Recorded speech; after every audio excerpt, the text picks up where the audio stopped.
amado pueblo de Dios, en la fe de Jesús, paz a vosotros. Mis hermanos, tomen sus lugares por un instante. Vamos a seguir escuchando la palabra de nuestro Dios, estudiándola a través de la Escritura.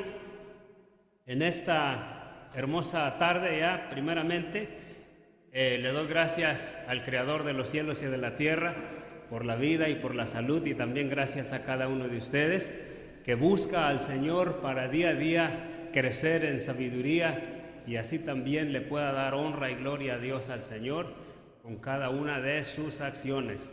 Y una de las acciones hermosas es pues la de hoy, la de buscar a Dios y aprender de Él y así conseguir lo que todos nosotros se nos ha prometido, la salvación eterna.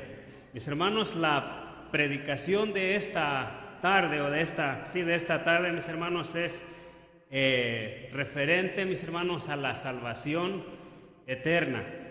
Vamos a hablar de ella de un punto general, vamos a ir de un extremo al otro, desde el principio al fin. Y es un tema, mis hermanos, muy fácil de comprender.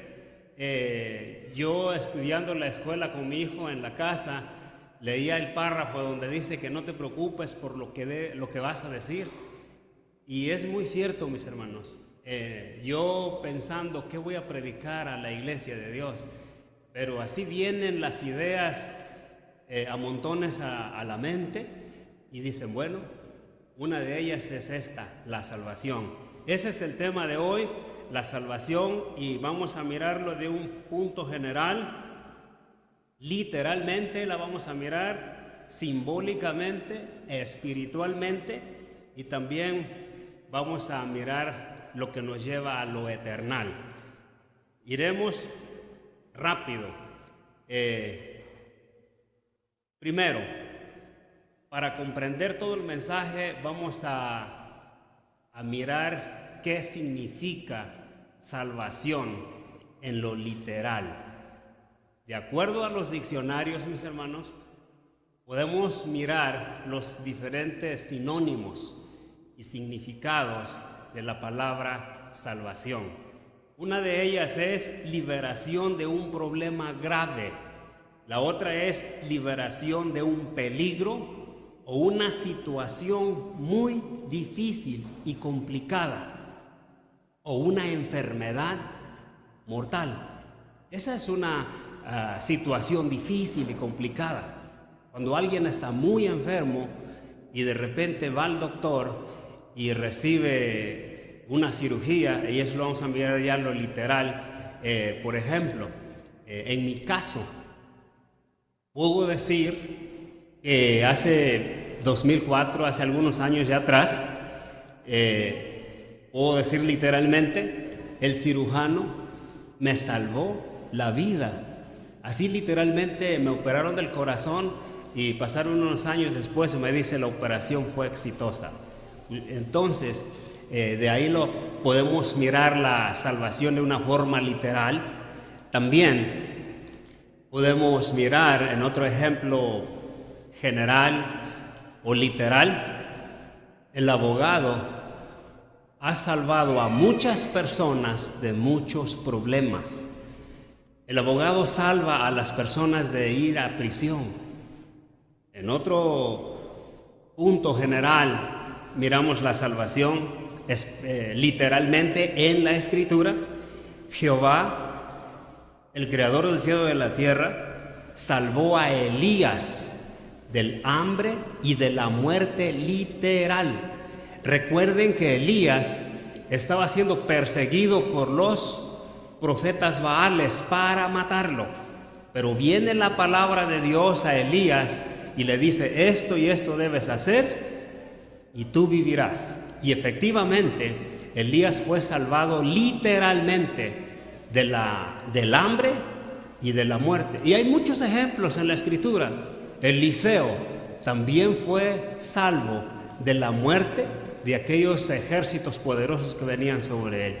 Hay muchos ejemplos en la Biblia de cómo Dios ha salvado a su pueblo de una forma literalmente. Y vamos a mirar ampliamente acerca de la salvación. Vamos a ir a una lectura, mis hermanos, en Zacarías. Ahí sentados está bien. En el libro de Zacarías podemos mirar, esto fue mucho antes de que Jesucristo viniera a la tierra. Antes de la era cristiana se venía anunciando que iba a venir un Salvador a Jerusalén. Muchos años atrás se anunciaba un Salvador. En Zacarías capítulo 9 dice así, dice: alégrate mucho, hija de Sión, da voces de júbilo, hija de Jerusalén. He aquí tu rey vendrá a ti, justo y salvador, humilde y cabalgando sobre un asno, así sobre un pollino hijo de asna. Nos damos cuenta, mis hermanos, que aquí la Escritura viene anunciando muchos años atrás que vendría un Salvador. Dice que vendría montado en un burrito, y del quien se hablaba era Jesucristo mismo. Cuando ese Salvador llega literalmente a Israel, la gente no pudo comprender que Él era el Salvador. No todos pudieron comprender que Él era el que venía a salvar a la humanidad. Y eso mismo pasa en los días de Noé.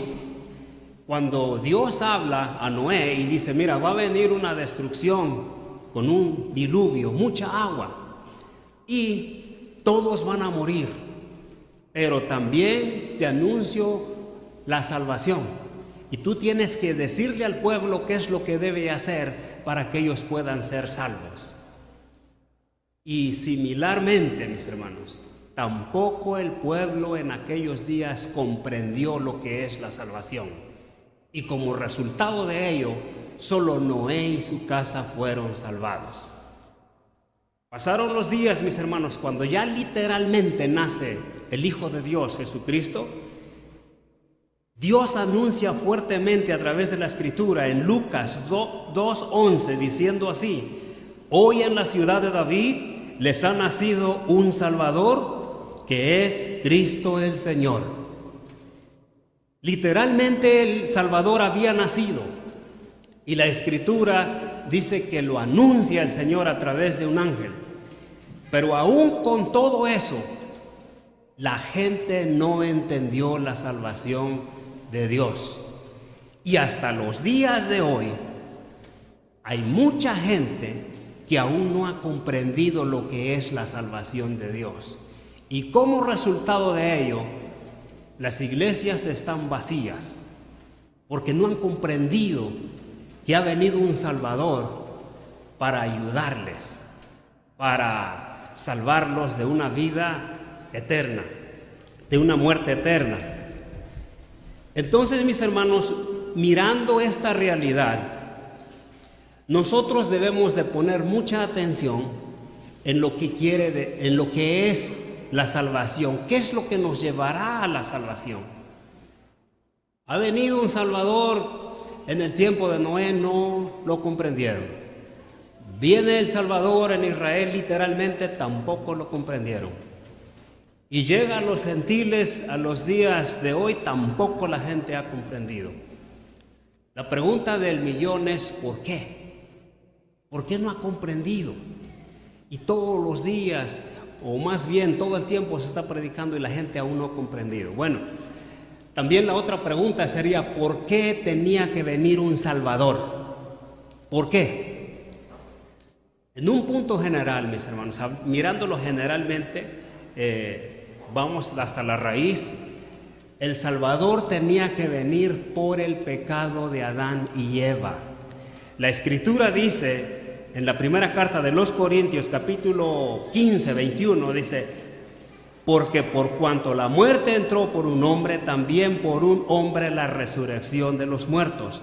Porque así como Adán todos mueren, así también en Cristo todos serán vivificados. En una versión amplificada, simplificada, dice así: por el pecado de Adán, todos fuimos castigados con la muerte, pero gracias a Cristo ahora podemos volver a vivir para siempre. El creador del universo, mis hermanos, manda a Jesús para dar vida a nosotros los hombres, porque entró la muerte por un hombre que fue por Adán, pero también Dios manda la vida por Jesucristo. Antes de que Jesucristo viniera a la tierra, antes de que el Salvador del mundo llegara aquí a la tierra, vamos a ir un poquito desde el principio. Nuestro Dios forma un pueblo. Antes de que Jesús viniera, literalmente Dios forma un pueblo. Y esto fue después de Noé. Ustedes saben la historia de Noé. Cuando sobrevive Noé con su familia, empieza a reproducirse, la humanidad empieza a crecer, pero también la maldad empieza a crecer. Había sido destruida con el diluvio, pero empieza a crecer después de que nace este personaje grande de la escritura, Nimrod, y de ahí nace Tamuz, y de todos ellos empieza a crecer la maldad y empiezan a hacerse pueblos, pero con ideas malas, contrarias a nuestro Dios. Y entonces el creador de los cielos y de la tierra mira que toda esa maldad está creciendo. Entonces Dios decide formar a un pueblo, y ese pueblo es formado con Abraham, Isaac y Jacob. Y de ese pueblo, de ese linaje, viene el Salvador, que es Jesús. También, mis hermanos, podemos mirar a través de la Escritura que cuando ese pueblo es formado y crece, ese mismo pueblo es esclavizado, literalmente. ¿Por quién? Por el faraón. Fue esclavizado ese pueblo, fue consumido en la miseria, en la pobreza, en el dolor y en la muerte. Los que hemos leído esa historia la época de Moisés, podemos comprender de lo que estamos hablando. El pueblo sufría y lloraba y también moría de debilidad porque no les daban de comer. Pero entonces Dios, viendo esa opresión del pueblo que Él formó, decide enviar a un Salvador. ¿Cuál fue el Salvador que envió el Señor a ese lugar donde el pueblo estaba esclavizado? Moisés. Viene Moisés a ellos y literalmente Moisés salva al pueblo de Dios del dolor, de la opresión, del hambre y de la muerte. ¿Qué hizo Moisés primeramente? Moisés primeramente abrió las bodegas de los alimentos y a todos les dio porciones de alimentos y dice: coman, aliméntense y después vamos a trabajar. Y después les dio un día de descanso. ¿Y qué más hizo? Los empezó a tratar con amor y bondad. Y Él cuidaba a ellos físicamente. No solo los había salvado del hambre, sino también los había salvado de los golpes de los capataces. Esa es la obra de Dios a través de la historia.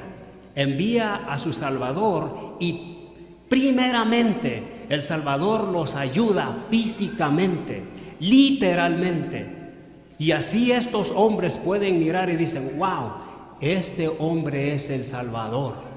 Ellos reconocieron rápidamente a Moisés como su Salvador porque los empezó a ayudar. ¿En qué? En sus necesidades físicas. Ese mismo hecho hizo el Señor Jesucristo. Ese mismo hecho hizo el Señor Jesús. Desde el principio, mis hermanos, Dios había, cuando creó a Adán y Eva, lo hizo con el fin de que ellos vivan para siempre y felices.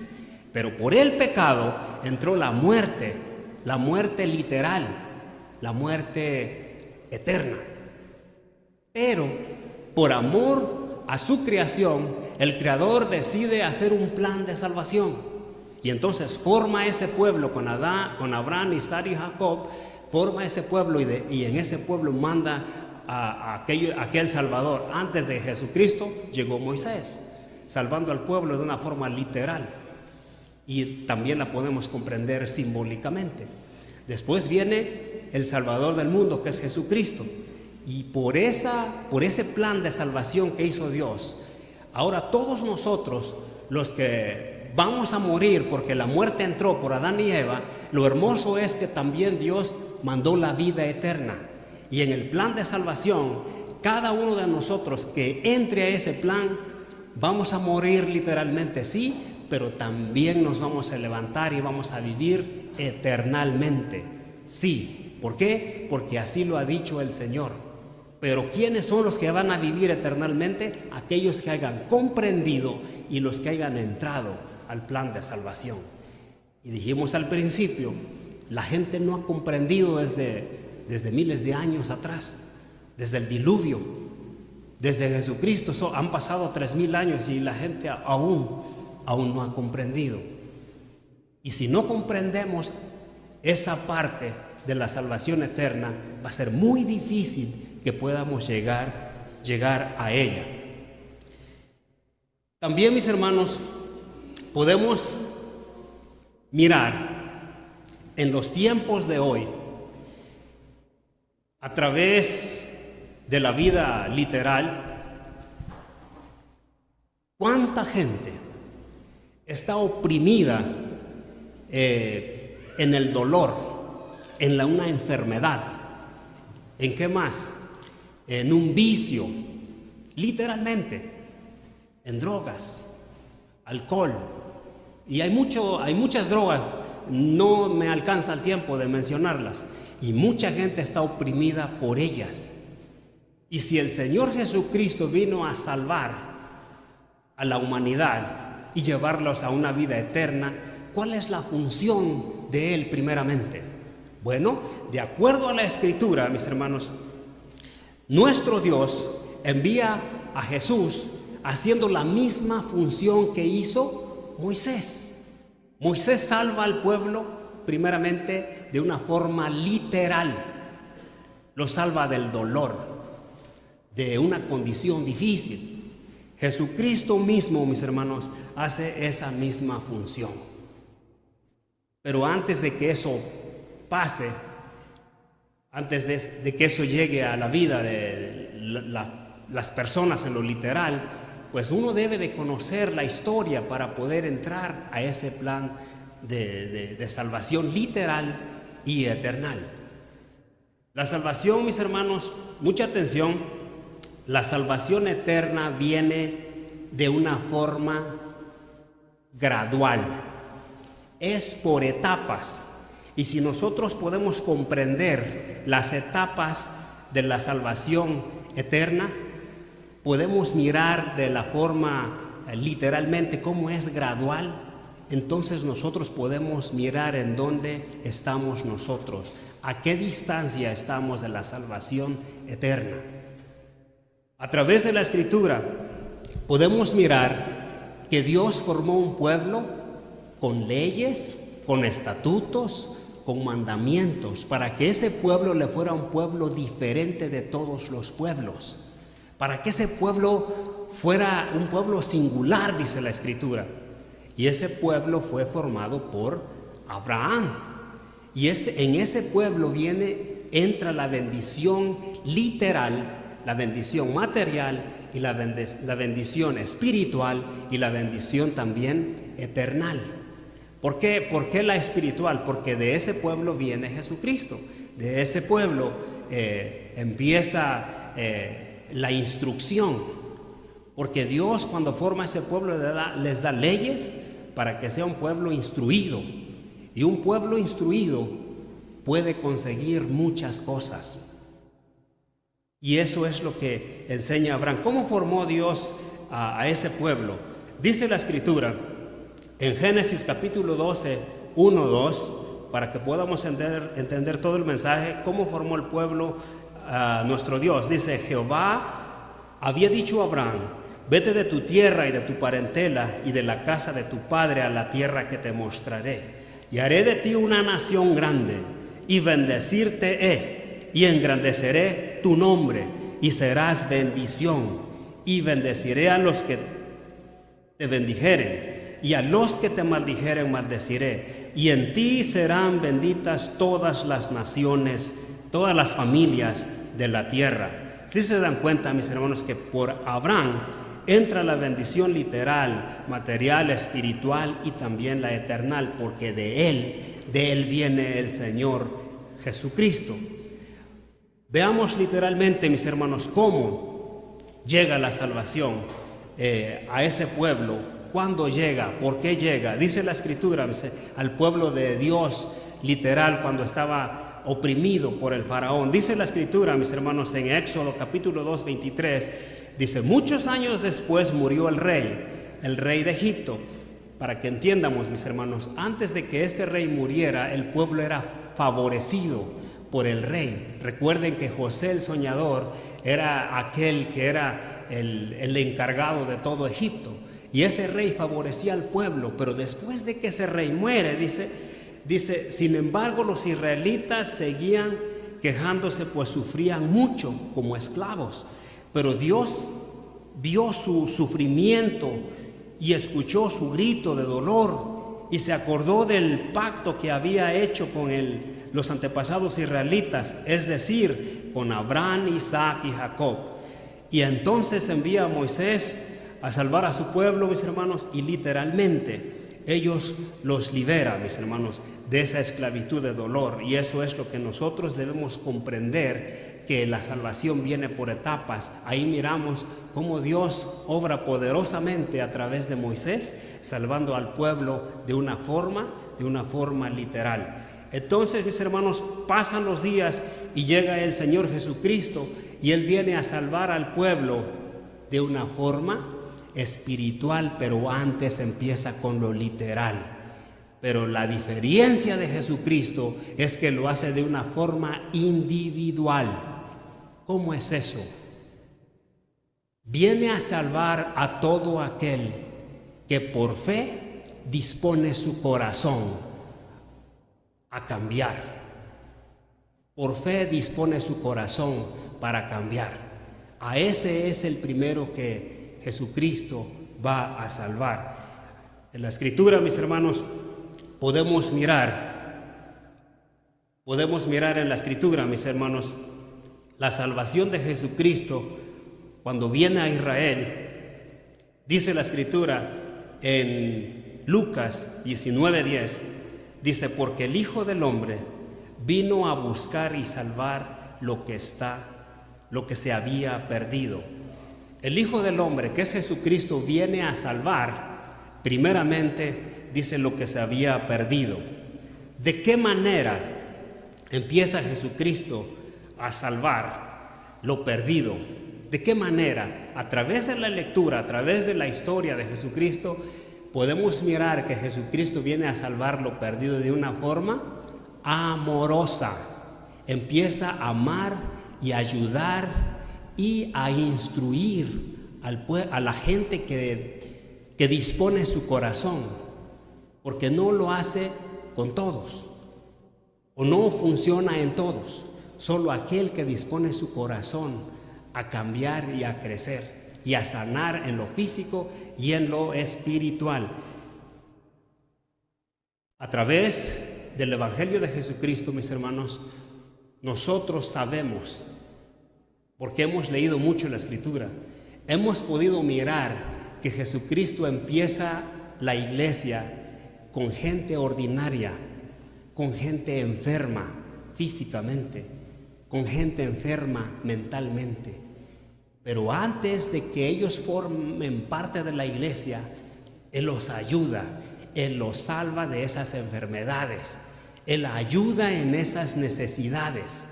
La Escritura dice, San Mateo capítulo 4, 23 y 25, antes vamos a mirar un ejemplo de salvación física. En Lucas capítulo 13, 10, dice la Escritura así: Jesús estaba enseñando en una de las sinagogas un día de reposo, un día sábado.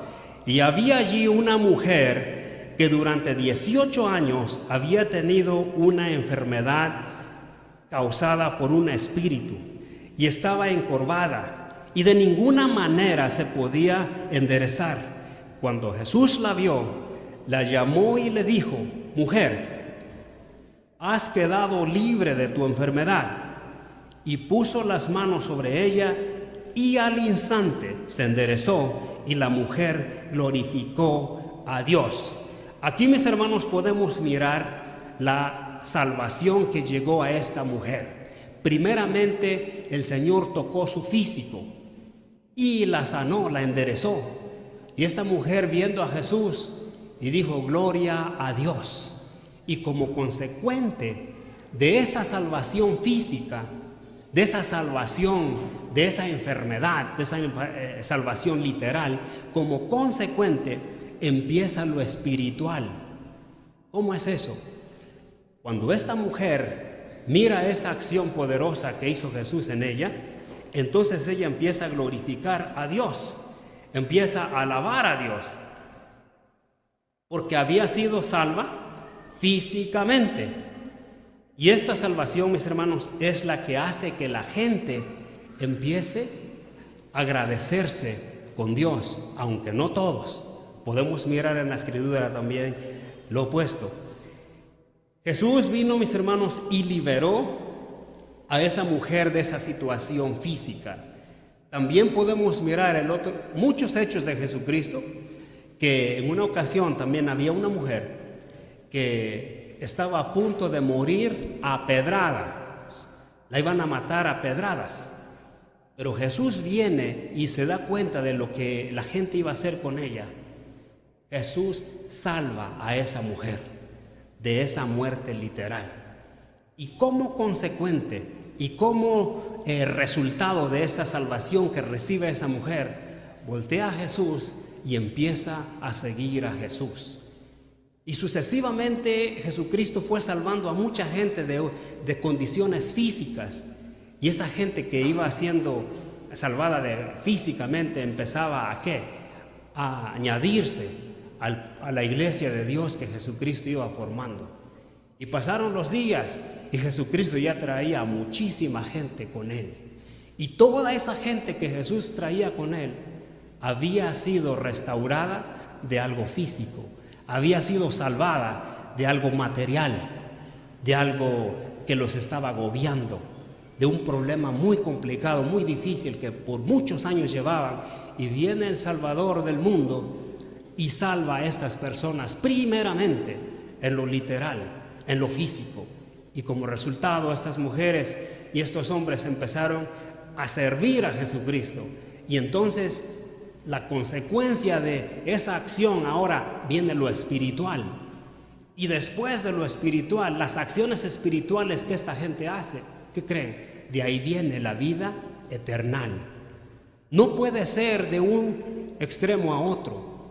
La salvación es por etapas. Primeramente es ser salvo espiritualmente. Después esa espiritualidad te va a llevar a accionar amorosamente y como consecuente por esas acciones viene la vida eterna. Imagínense cómo un endemoniado, como una persona inválida, como una persona que no puede mirar, va a poder hacer obras de amor, de ayudar a los demás. Jesús dijo: ¿cómo un ciego puede guiar a otro ciego? Primeramente les tengo que abrir los ojos, los tengo que hacer que caminen, los tengo que hacer que hagan, que se valgan por sí mismos, y después ellos pueden ayudar a otros. Así es así viene la salvación. No es como a veces uno piensa: oh, ya voy a ser salvo porque creo. No, es creer, confiar y hacer. Si no sabemos, no vamos a poder hacer. Todo viene a través del hacer, aunque eso es contradictorio, porque hay textos en la Biblia que avalan a los evangélicos del mundo y dicen: no debes hacer nada para ser salvos. Esa, mis hermanos, es una comparación de que Jesús primeramente viene y hace la misma función que Moisés. ayuda a la gente en sus necesidades físicas, en todo lo que viene siendo lo literal, y como consecuente esa gente crece en lo espiritual y de ahí viene lo eternal. Jesucristo dijo, la acción de Jesucristo en una forma hermosa, dice en San Mateo capítulo 4, 23, Jesús recorría toda Galilea enseñando en las sinagogas, anunciando las buenas nuevas del reino y sanando toda enfermedad y dolencia entre la gente. Su fama se extendió por toda Siria y le llevaban todos los que padecían diversas enfermedades, los que sufrían de dolores graves, los endemoniados, los paralíticos y los epilépticos, y él los sanaba. Y los seguían grandes multitudes de Galilea, de Decápolis, Jerusalén, Judea y de la región del otro lado del Jordán. ¿Por qué la gente seguía a Jesús? Porque la gente miraba los resultados de la vida de los demás. La gente escuchaba y decía, óyeme, un hombre viene levantando a los inválidos, viene haciendo la obra poderosa de que hay muchos ciegos que no ven, y este hombre viene y los toca y los hace mirar literalmente. Podemos mirar a través de la Escritura aquella ocasión cuando Jesús venía acercándose al pueblo, y saben estos hombres ciegos que venía un sanador, y que sabían por las voces, por la fama, sabían que este hombre podía hacer cosas maravillosas, y ellos fueron y dijeron, Señor, Señor, ten misericordia de nosotros, ayúdanos, somos ciegos, no podemos ver. Y Jesús, ¿qué creen que hizo? Efectivamente tocó sus ojos de estos hombres y los salvó de esa ceguedad. Literalmente Jesús vino a hacer esas cosas, y es por eso que día a día la gente se le sumaba a él, porque miraban los resultados que había en mucha gente. Cuando nosotros podamos mirar de esa perspectiva el Evangelio, nosotros vamos a poder sanar a muchísima gente, a salvar a mucha gente, primeramente de sus necesidades primordiales, literales, físicas, y como consecuente mucha gente va a venir a Jesús porque dicen, mira los resultados, mira nada más. Eso es lo que estaban viendo con Jesús, y día a día la gente se sumaba a Jesucristo. Y mucha atención, y no se sumaban los religiosos, se sumaban los que habían sido ya perdidos, los que los religiosos rechazaban. Esa gente era la que se sumaba a la iglesia de Jesucristo.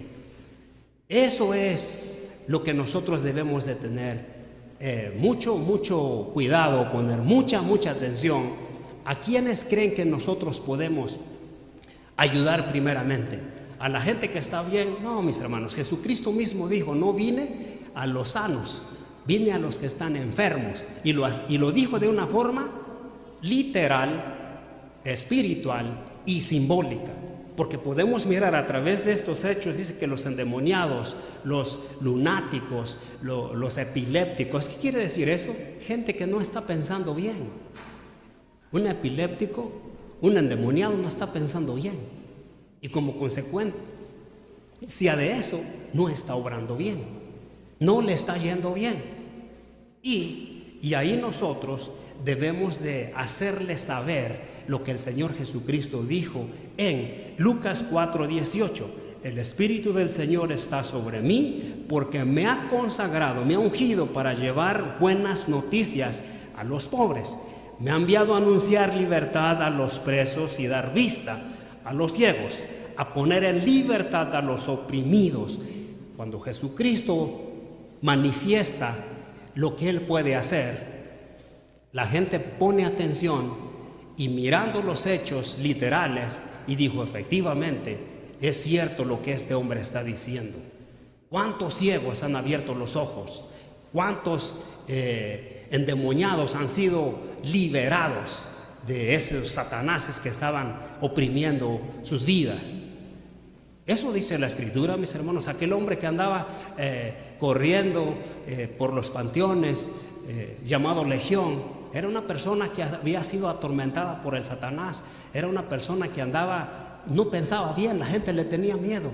sus obras eran no de una forma apropiada. Pero viene Jesús, lo toma y lo salva de sus pensamientos equivocados. Y después este hombre dice: Señor, ¿qué quieres que yo haga? Y lo empieza a seguir. Pero primeramente le tocó la mente física, lo sanó de esos pensamientos equivocados, de esa forma de vida que él llevaba. Jesús viene a hacer esa función. Dice: el Espíritu de Dios es sobre mí y Él me ha ungido para dar libertad a los oprimidos. En una forma simbólica, ¿cuántos de nosotros hemos estado presos de algo que no nos hacía ser unas personas amorosas y productivas? Y esa opresión se llama el pecado. Pero por la palabra de Dios viene a nuestra vida y nos libera de eso, y simbólicamente nos abre los ojos, y ahora podemos mirar la vida con más claridad, de una forma espiritual, y así también podemos vivirla. ¿Cuántos de nosotros no podíamos mirar la vida de una forma apropiada y teníamos problemas con el vecino, en el trabajo, con la esposa, con el esposo, con los hijos, en la iglesia? Un montón de problemas. ¿Por qué? Porque no mirábamos la vida de una forma apropiada. Creíamos que la forma como mirábamos y pensábamos era la forma correcta de vivir. Equivocados estábamos. Pero viene la palabra de Dios, de Jesucristo, porque disponemos nuestro corazón, y ahora viene el conocimiento, nos abre los ojos y decimos: mira nada más cómo yo pensaba, cómo vivía. Pero el Señor me ha abierto los ojos y ahora puedo vivir de una forma mucho más hermosa. En la iglesia, en el trabajo, en la casa, con los hijos y con toda la gente que se me para enfrente, puedo vivir, puedo hacer un paraíso en mi ambiente, por la visión que nos ha llegado de una forma espiritual. Esa es una comparación, mis hermanos, que podemos mirar, que nos puede ayudar a nosotros reflexionar. ¿Cuántas personas, a través, mis hermanos, de las palabras de amor, han sido salvadas del suicidio? Yo he mirado algunos videos de personas que están a punto de lanzarse de un puente o de un edificio, y alguien va y les habla y dice: Jesús te ama y quiere tu corazón. Y empiezan a hablarles con palabras de amor, y esa gente se rehúsa del suicidio, se salva del suicidio. O sea, las palabras de bondad, las palabras de amor hacen que la gente se salve de esa forma de vida, de esa visión en la que tienen para suicidarse. ¿Cuánta gente se ha suicidado y cuánta gente se ha salvado? Podemos mirar a través de la Escritura, el hijo pródigo, el padre, ¿qué hizo para salvar a su hijo de regreso? ¿Qué palabras usó para salvar a su hijo? ¿Qué acciones hizo para que su hijo se salvara del mundo en el que vivía? La Escritura dice que lo amó con todo su corazón y le mostró bondad y favor a él, aún siendo malo. Y como consecuencia de eso dobló su corazón y su hijo se hizo bueno. Esa es una comparación de la forma que es Dios. Es una comparación de la forma que es Jesucristo. Jesucristo viene y hace esa misma función. ¿Por qué motivos, mis hermanos? Pregunta: ¿por qué motivos nosotros creemos que hay tanta gente viviendo debajo de los puentes? Hay tanta gente sin hogar, sin casa físicamente, sin familia. ¿Por qué creemos eso? ¿Por qué motivo creemos que es eso? En realidad, mis hermanos, todas las cosas que suceden son por un motivo. El motivo por el cual esas personas están ahí es porque tuvieron un problema y no pudieron solucionarlo. Y ese problema los llevó a otro problema. Algunos cayeron en el vicio porque no vieron la solución de su problema. Algunos han tenido accidentes, se ha muerto su esposa y sus hijos, y ellos dicen, se acabó todo, y no miran la solución. Simbólicamente están cegados y empiezan a vivir de una forma desordenada.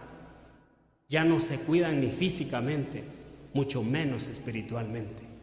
Y allá los miras en los puentes, ingenieros, maestros, abogados, gente profesional, está ahí.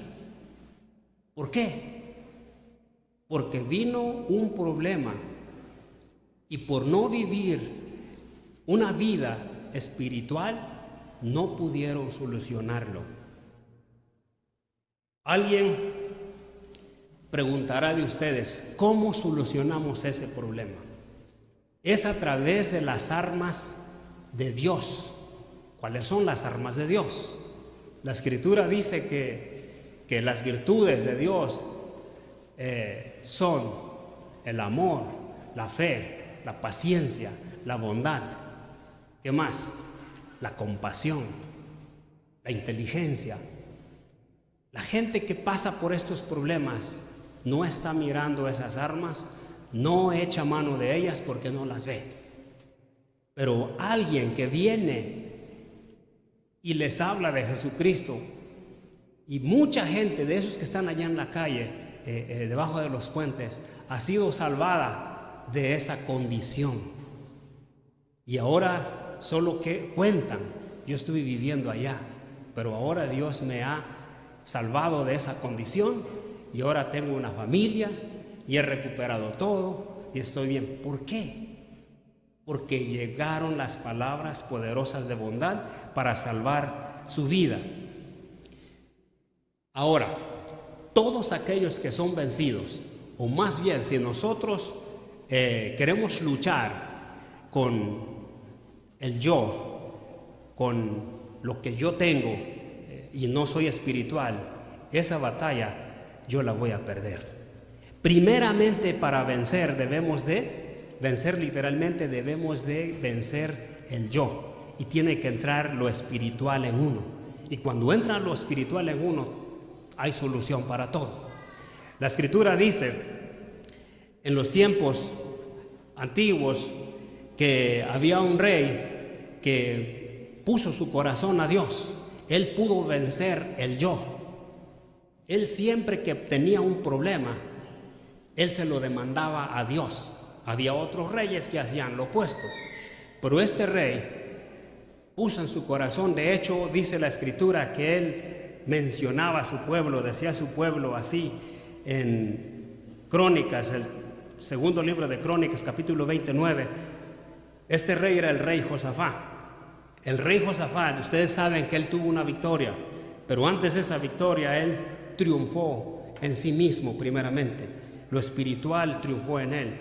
Dice la Escritura que el rey Josafat dijo en una ocasión: si alguna vez nos sobreviene algún mal o se nos castiga con la espada o la peste o el hambre, nos presentaremos ante este templo y ante ti, pues tu nombre se halla en este templo. Y clamaremos a ti por causa de nuestras aflicciones, y tú nos oirás y nos salvarás.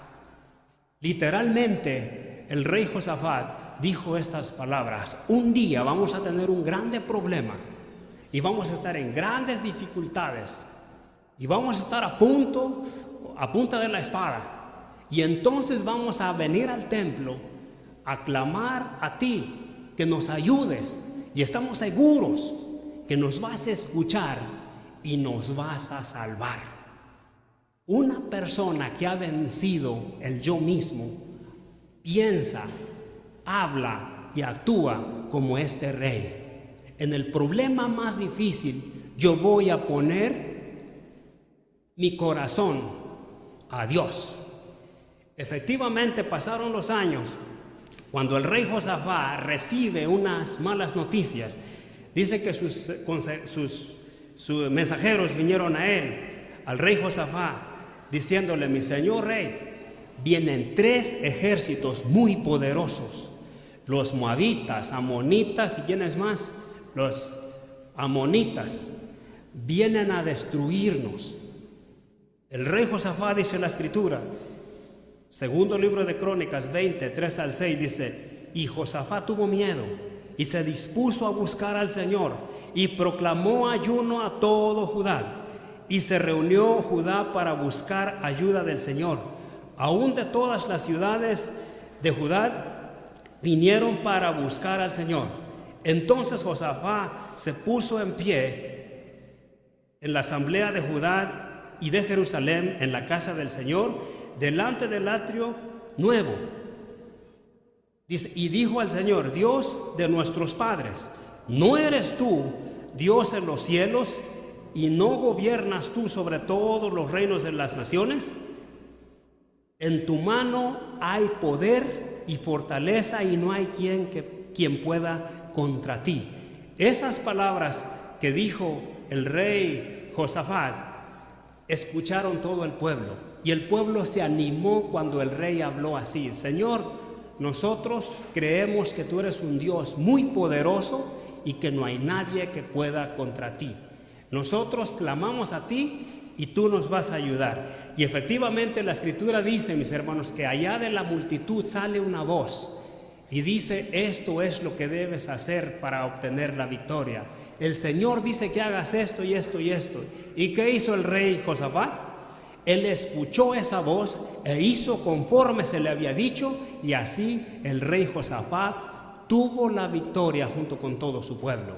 3 ejércitos fueron vencidos por Jehová de los ejércitos, porque el mensajero que daba ese mensaje dijo: no es de vosotros la batalla es de Jehová. Y así nuestro Dios libera a Josafat de ese problema. Podemos mirar lo opuesto en el rey Joaquín, cuando Jeremías viene y le dice a al rey Joaquín: esto es lo que dice Dios para que no seas invadido por los babilónicos. Dice el Señor que esto y esto debes hacer para que tú puedas ser salvo, y tú y tu casa. Y este hombre dijo: ¿y por qué yo debo de escucharte a ti? ¿Por qué Dios no me habla a mí si yo soy el rey? Este hombre no había vencido su yo, y por esa condición y por esa acción, la historia dice que este rey terminó muerto e invadido por el imperio babilónico. Vamos a mirar también una parte literal, mis hermanos. Si alguien de ustedes se llega a preguntar un día o llega a estar en un problema físico de dificultad, alguien de ustedes se preguntará y dirá: ¿puedo yo ser salvo literalmente por Jehová de los ejércitos? De acuerdo a la escritura, efectivamente sí podemos ser salvos literalmente de cualquier situación. El ejemplo es el rey David. Dice Samuel, la segunda libro de Samuel 22:36, dice: tú me das tu protección, tú me salvas con tu gran poder y me concedes la victoria. El ejemplo es David. Él fue salvado de aquella batalla con el gigante. Él fue salvado de la muerte contra el rey Saúl. Literalmente, el Señor sí nos puede salvar. En lo particular, mis hermanos, yo he podido mirar la mano poderosa luchando a mi favor. He pasado por momentos muy dificultosos, muy difíciles, físicos, pero yo he mirado la mano de Dios, y por eso vivo un tanto emocionado e ilusionado, porque he podido mirar cómo Dios obra poderosamente en aquellos que verdaderamente le buscan y le temen. Hay una parte, mis hermanos, que quiero que sepamos. Cuando Jesucristo viene, recordemos la salvación por etapas. Cuando Jesucristo viene, salva literalmente a muchos enfermos, y después salva espiritualmente a un hombre que no tenía problemas físicos, no estaba inválido, no estaba ciego físicamente, literalmente, pero este hombre tenía un problema emocional, y este hombre fue Zaqueo. Cuando Jesucristo mira a Zaqueo, y Zaqueo estaba arriba de un árbol porque iba a pasar Jesús por ahí, y Jesús dijo: ¿y quién es ese hombre que está ahí arriba? Ese hombre era Zaqueo. Y ese hombre se baja de él, le dice: Jesús le dice a Zaqueo, bájate Zaqueo de ahí, que quiero cenar en tu casa. Cuando Jesús llega a la casa de Zaqueo, Jesús llega, se sienta y empieza a cenar con Zaqueo. La gente se burlaba y se murmuraba porque decían, si ese fuera un salvador, si fuera el Hijo de Dios, ¿por qué está cenando con un pecador? Con Zaqueo, que es un robador, que es un cobrador de impuestos. ¿A cuánta gente le ha robado? Jesús, cuando está con Zaqueo, nunca le menciona y le dice, tú eres un ladrón, tú estás mal, tú hiciste esto y esto y esto y por eso te vas a ir al infierno. Jesús nunca dice eso. Jesús lo trata con amor y bondad. Y después de la cena, la Escritura dice que Zaqueo se levanta y dice, Señor, la mitad de mis riquezas la voy a dar a aquella gente que yo le he quitado. Y a aquellos que les he quitado más les voy a dar el doble. Y Jesús dijo hermosamente, hoy ha llegado la salvación a esta casa. Y les dijo Jesús, eso dice en Lucas 19, 9 al 10, dice, hoy ha llegado la salvación a esta casa. De esta forma, mis hermanos, podemos mirar la salvación espiritual. Ahí llega la salvación espiritual, que es una forma de decirlo emocionalmente. Zaqueo empieza a pensar claramente y dice, óyeme, lo que estoy haciendo no está bien, voy a dar mitad de mi dinero a la gente. Empieza a pensar claramente, sus emociones se empiezan a aclarar y sin que él recibiera una reprensión de Jesús, solo él lo hizo porque Jesús usó el poder que es el amor para doblar su corazón. Cuando el Señor, vamos a ir ya terminando, mis hermanos, cuando el Señor dijo, el Espíritu de Dios está sobre mí, mis hermanos, Él quiso decir, dice, y vine a darle libertad a los ciegos. Él nos quiso decir de una forma literal y simbólica. Nosotros podemos abrir los ojos y ahora podemos mirar la vida de una forma mucho, mucho más clara. Leí una historia, mis hermanos, acerca de una historia de vida, acerca de un hombre cristiano, que este hombre tenía un trabajo, muy buen trabajo, era encargado de una tienda de materiales. Este hombre fue despedido de su trabajo, fue sustituido por alguien más, que supuestamente porque era mejor, y por envidia lo despidieron. Pasaron los días, este hombre se deprimió, pero este hombre seguía asistiendo a su iglesia, escuchando la palabra de Dios. Y un día su esposa le dijo a él, ¿por qué te deprimes? Mira, Dios va a iluminarnos para nosotros salir adelante. Y el hombre efectivamente un día comiendo en un restaurante miró a unas personas que estaban hablando de negocios y él tuvo curiosidad de acercarse a ellos y les dijo, oiga, escucho que ustedes saben mucho de negocios, tengo una idea, yo conozco mucho de este tipo de negocios y busco a alguien que me apoye para yo empezar mi propia tienda. Y los hombres dijeron, bueno, es interesante, te voy a dar mi tarjeta y después cuando tengas bien elaborado tu plan nos llamas y nosotros te apoyamos. Pasaron los días y este hombre siguió confiando en Dios, se levantó de su depresión y se animó y creyó él tuvo fe en lo que Dios había dicho que podría pasar en su vida. Y este hombre elabora todo, agarra el teléfono y le llama a estas personas y dice, mira, tengo ya todo listo, ayúdeme para empezar mi tienda. Empezó una tiendita chiquita, esa tiendita se llama Home Depot y hoy está por muchas partes de la tierra. Todo empieza por algo que a veces es incomprensible. También puedo mirar a través de la vida vivida. En una ocasión miré un señor que tenía muchos hijos y este hombre tomaba mucho, pero era constructor, sabía construir casas, pero se le vinieron muchos problemas por el tomar y también por el trabajo, porque las casas se le caían o se les iba, estaba ya todo mal porque el alcohol traía un problema y otro problema. Pero un día este hombre escuchó a alguien que le habló de lo que estamos hablando hoy, de las palabras de bondad y de amor y de la salvación literal. Viene y escucha y ese hombre es salvado. Y ese hombre después, yo nunca le dije, pero después pasan los días y yo lo miro bien cambiado, con todos sus hijos, hijas, creo que tuvo puras hijas, con todas sus hijas, toda su esposa, y una vida totalmente diferente. Empezó a construir su casa y después algo totalmente diferente. Mira nada más el cambio que hace Dios, primeramente en lo físico y después en lo espiritual y en lo literal. Vamos a terminar, dice la Escritura, cuando Pablo, mucha atención, cuando Pablo dijo, por gracia sois salvos, él hablaba de la salvación eterna, ¿o de qué salvación hablaba? Efesios capítulo 2:8 dice, por gracia sois salvos por la fe, y esto no es de vosotros, pues es don de Dios, no por obras para que nadie se gloríe. Pablo dijo, ustedes por gracia van a ser salvos. Gracia quiere decir por una ayuda sobrenatural, ustedes van a ser salvos. Dice, la salvación no es algo de ustedes, es un regalo de Dios. Y ustedes no deben que hacer ninguna obra, porque si ustedes hacen obras se van a gloriar. En realidad, mis hermanos, Pablo estaba hablando no de la salvación eterna, hablaba de la salvación física, de la salvación literal. Recordemos que Jesús, cuando viene y salva primeramente a aquel que dispone su corazón. Por ejemplo, la ramera, ¿hizo algo para que sea salva? No, no hizo nada. Zaqueo, ¿hizo algo para que sea salvo? No, tampoco. Todos los enfermos, no, tampoco, solo dispusieron su corazón. El apóstol Pablo habla de la salvación literal. Atención, la salvación literal es incondicional, pero la salvación eterna es condicional.